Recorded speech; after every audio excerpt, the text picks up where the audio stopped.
मैंने सुना है एक आदमी मरने जा रहा था। जिस नदी के किनारे वो मरने गया, एक सूफी फकीर बैठा हुआ था। उसने कहा क्या कर रहे हो? वो कूदने को ही था। उसने कहा रोको मत, बहुत हो गया, जिंदगी में कुछ भी नहीं, सब बेकार है। जो चाहा नहीं मिला, जो नहीं चाहा वही मिला। परमात्मा मेरे खिलाफ है, तो मैं भी क्यों स्वीकार करूं ये जीवन?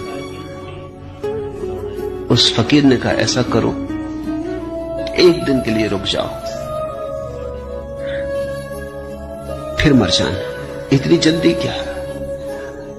तुम कहते हो तुम्हारे पास कुछ भी नहीं। उसने कहा कुछ भी नहीं। कुछ होता तो मरने क्यों आता?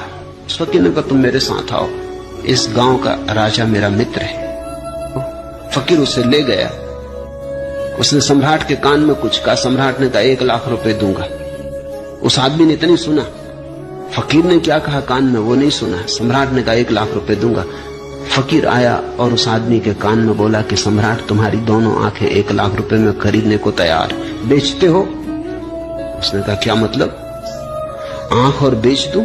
लाख रुपए में 10 लाख दे तो भी नहीं देने वाला। तो सम्राट के पास फिर गया। उसने कहा अच्छा 11 लाख देंगे। उस आदमी ने कहा छोड़ो जी, ये धंधा करने नहीं, आंख बेचेंगे क्यों? फकीर ने कहा कान बेचोगे, नाक बेचोगे? ये सम्राट हर चीज खरीदने को तैयार है और जो दाम मांगो देने को तैयार। उसने कहा नहीं, ये धंधा हमें करने नहीं, बेचेंगे क्यों? उस फकीर ने कहा जरा देख, आंख तू 11 लाख में भी बेचने को तैयार नहीं, और रात तू मरने जा रहा था और कह रहा था कि मेरे पास कुछ भी नहीं।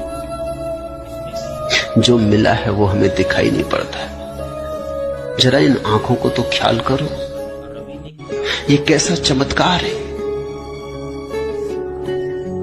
आंख चमड़ी से बनी है, चमड़ी का ही अंग है,